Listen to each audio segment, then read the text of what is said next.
Some writers have no trouble at all writing lots and lots of description, looking at you, George R.R. Martin, and many other people, especially in particular genres. Writing lots of description comes with the territory, comes naturally. There are other writers like myself who are constantly getting this piece of feedback from critique partners.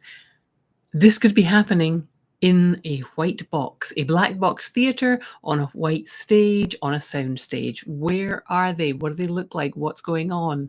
So I'm interested in language and character stuff, and sometimes I forget to describe the setting and what the characters look like, things like that, or what they're wearing, or how they're interacting with their surroundings. So today's prompt from Story a Day May was a really good one. Somebody pointed this out in the comments that this was sort of the antidote to that problem, which they and I share, which is that we don't always lead into the descriptive writing. So as I was writing, today's prompt was to write a story inspired by one of three paintings. And I picked three random paintings and let people choose between them, among them. And then they could be inspired in some way by that painting. So I took the instructions for my story very literally.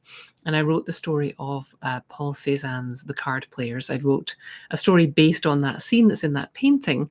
And I found myself trying to limit it, to keep it to be a very short story, because it's Story a Day May and I'm writing a story every day, but also because I had a time constraint and I just kind of wanted to just write about that scene that Cézanne painted.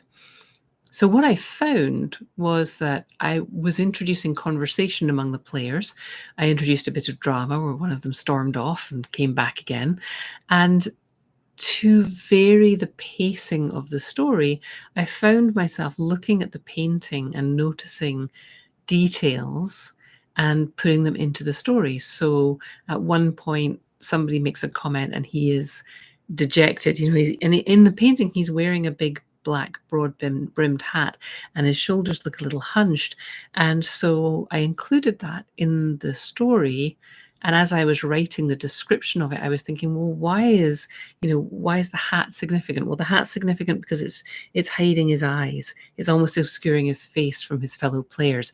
Therefore, he's got something to hide, or he's got an emotion he's trying not to convey. And the other another guy's wearing this big blousey blue top that you feel like would catch all the air whenever he moves. And so that got in the story as well. And it was a way of just sort of slowing down the action and creating a sense of time and space and place, because they're French farm workers. And as I was kind of forcing myself to include those details, I was thinking, oh yeah, this is why people want more of that in my writing. And it's not impossible to do. I'm not one of those people who can't hold pictures in their head. I'm just interested in other stuff.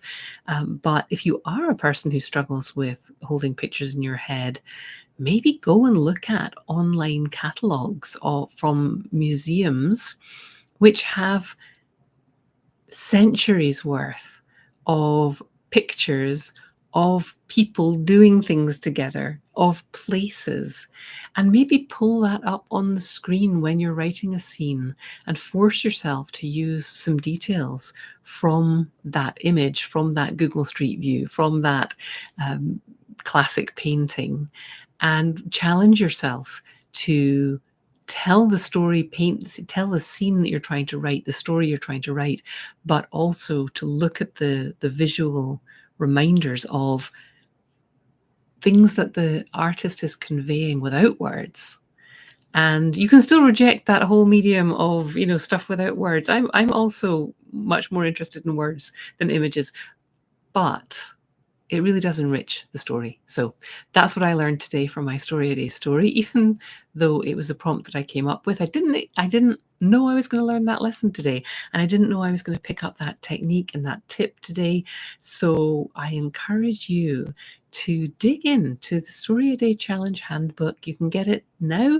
You can get it yesterday. You can get it next month. But I recommend get it now and start looking through it. Start looking for these. Try out some of the prompts in there, and see what you can learn. I did not expect to learn that lesson today, and I think it's going to enrich my writing as I go forward. So I'd love to see you pick that up and let me know what you think. If you have any questions, let me know in the comments. And yeah, keep writing.